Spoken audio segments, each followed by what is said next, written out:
Indonesia memiliki beberapa sosok ratu kerajaan gaib yang dipercaya memiliki kecantikan dan kesaktian yang luar biasa. Dalam kisah-kisah mistis, mereka diyakini mendiami beberapa wilayah di Indonesia. Ada yang menguasai Laut Selatan, ada pula yang memiliki kekuasaan di laut bagian utara dari Laut Jawa.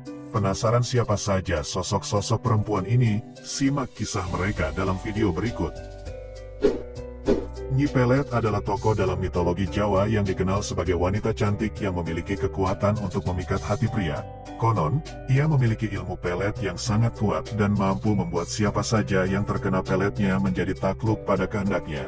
Namun, kecantikan dan kekuatannya tersebut tidak membuat Nyi Pelet bahagia. Ia merasa kesepian dan tidak memiliki teman karena takut akan kekuatannya. Suatu hari, ia bertemu dengan seorang pria yang jatuh cinta padanya tanpa terkena peletnya. Pria tersebut membuktikan bahwa cinta sejati tidak memerlukan ilmu pelet. Nyi Pelet pun merasa bahagia dan menyerahkan ilmunya pada pria tersebut. Legenda Nyi Pelet juga sering dikaitkan dengan tempat-tempat tertentu seperti Goa Walet di Gunung Ciremai. Nyi Blorong adalah sosok dalam mitologi Jawa yang dikenal sebagai panglima perang terkuat Kanjeng Ratu Kidul. Ia digambarkan sebagai wanita cantik dengan tubuh manusia dari pinggang ke atas dan tubuh ular dari pinggang ke bawah. Nyi Blorong memiliki kesaktian luar biasa dan pengikut berbagai macam makhluk halus. Konon, ia ditugaskan untuk menyesatkan manusia agar terjerumus pesugihan dan menjadikan manusia budak-budaknya yang taat. Nyi Blorong tampil mengenakan berwarna hijau dengan rajutan emas. Kain panjang berwarna emas tersebut konon merupakan perwujudan sosok aslinya, yaitu ular raksasa.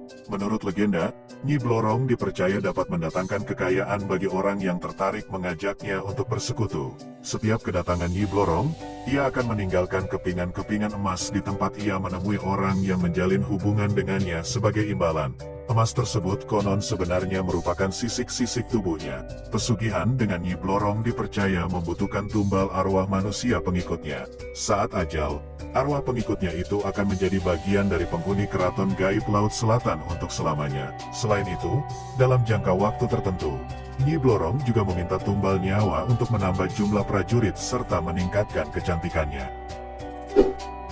Nyi Calon Arang adalah tokoh dalam mitologi Jawa dan Bali yang dikenal sebagai janda penguasa ilmu hitam.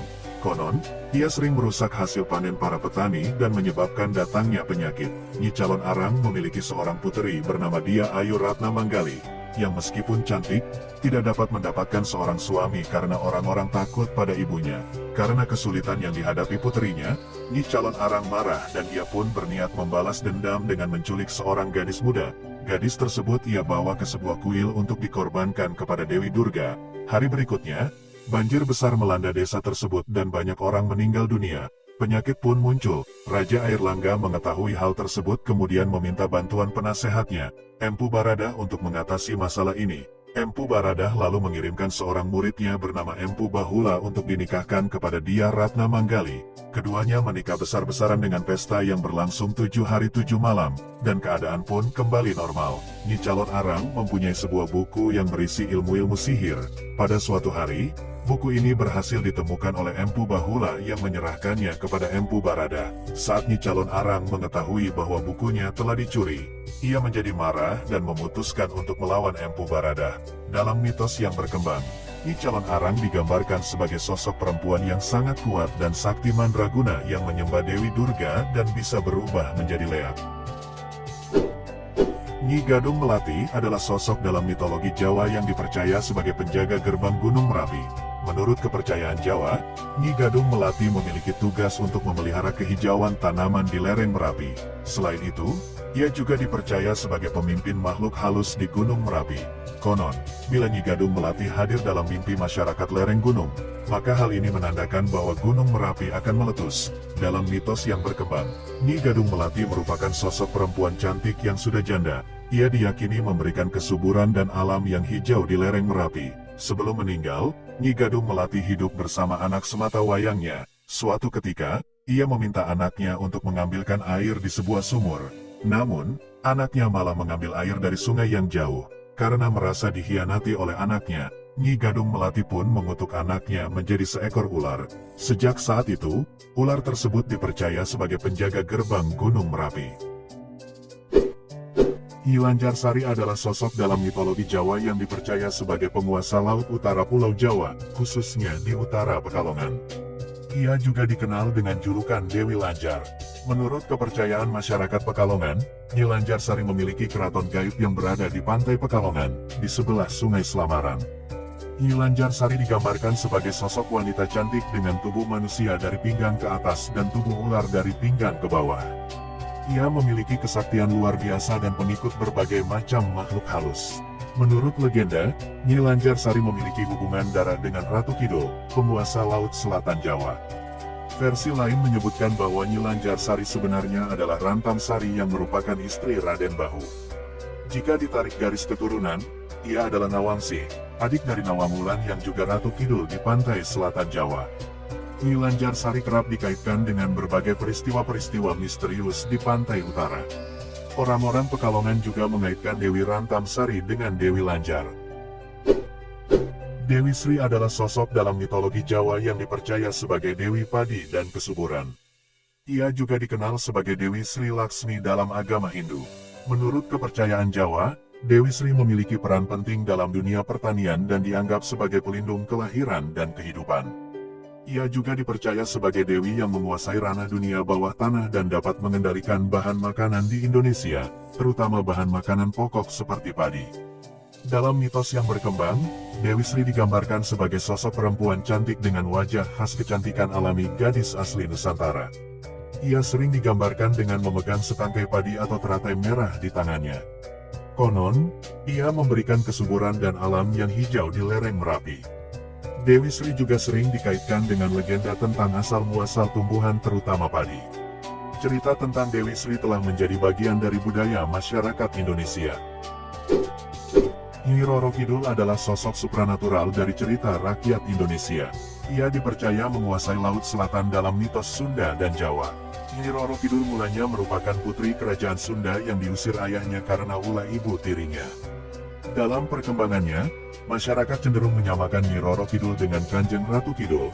Meskipun dalam kepercayaan kejawen, Nyi Roro Kidul adalah bawahan setia Kanjeng Ratu Kidul. Pantai Pelabuhan Ratu dianggap sebagai salah satu tempat sakral untuk berkomunikasi dengan Nyi Roro Kidul, sekaligus menjadi gerbang menuju kerajaannya. Setiap tahunnya, para nelayan setempat melakukan upacara sedekah laut dengan menawarkan pengorbanan sebagai hadiah bagi sang ratu. Kanjeng Ratu Kidul adalah tokoh legenda yang sangat populer di kalangan masyarakat Pulau Jawa, Jawa Barat, Jawa Tengah, Jawa Timur, dan Pulau Bali. Ia memiliki kuasa atas ombak keras Samudra Hindia dari istananya yang terletak di jantung samudra. Dalam mitologi Jawa, Kanjeng Ratu Kidul merupakan ciptaan dari Dewa Kaping Telu. Ia mengisi alam kehidupan sebagai Dewi Padi, Dewi Sri, dan dewi-dewi alam yang lain. Kanjeng Ratu Kidul juga dikenal sebagai Ratu Laut Selatan. Menurut kepercayaan tradisional Jawa dan Sunda, ia adalah dewi yang memerintah makhluk Laut Selatan Jawa. Ia dihormati di tempat-tempat seperti Pelabuhan Ratu, Pangandaran, Parangkusumo, dan Parangtritis. Pengamat sejarah kebanyakan beranggapan bahwa keyakinan akan Kanjeng Ratu Kidul memang dibuat untuk melegitimasi kekuasaan dinasti Mataram. Nyi Fatimah Lodaya adalah tokoh legendaris dalam sejarah Sunda. Menurut cerita rakyat, Nyi Fatimah Lodaya adalah putri dari seorang raja yang meninggal dunia dalam keadaan Islam. Setelah sang raja meninggal, Nyi Fatimah Lodaya dilahirkan dan dibesarkan oleh ibunya. Ketika dewasa, Nyi Fatimah Lodaya mengetahui bahwa ayahnya adalah Sunan Gunung Jati. Ia kemudian berlayar ke Cirebon untuk mencari Sunan Gunung Jati. Di Cirebon, Nyi Fatimah Lodaya diperintahkan oleh Sunan Gunung Jati untuk mengalahkan siluman Ratu Laut Kidul. Terjadilah pertempuran antara Nyi Fatimah Lodaya dan Ratu Laut Kidul yang dimenangkan oleh Nyi Fatimah Lodaya. Sejak itu, Nyi Fatimah Lodaya diangkat menjadi Ratu Siluman Laut Kidul dengan nama Nyi Mas Fatimah Lodaya dan tinggal di pantai selatan daerah Rawa Onom. Menurut cerita lain, Nyi Fatimah Lodaya adalah seorang putri dari kerajaan Pajajaran yang sangat cantik dan pandai. Ia sangat disayangi oleh rakyatnya karena kebaikan hatinya. Namun, ia memiliki kutukan yang membuat setiap suaminya meninggal dunia. Kutukan tersebut akhirnya terpecahkan ketika ia menikahi Syekh Abdurrahman Kalijaga. Itulah kisah 9 ratu gaib yang ada di Indonesia. Kalau ada yang mau menambahkan atau koreksi silahkan teman-teman tambahkan di kolom komentar. Terima kasih sudah menonton.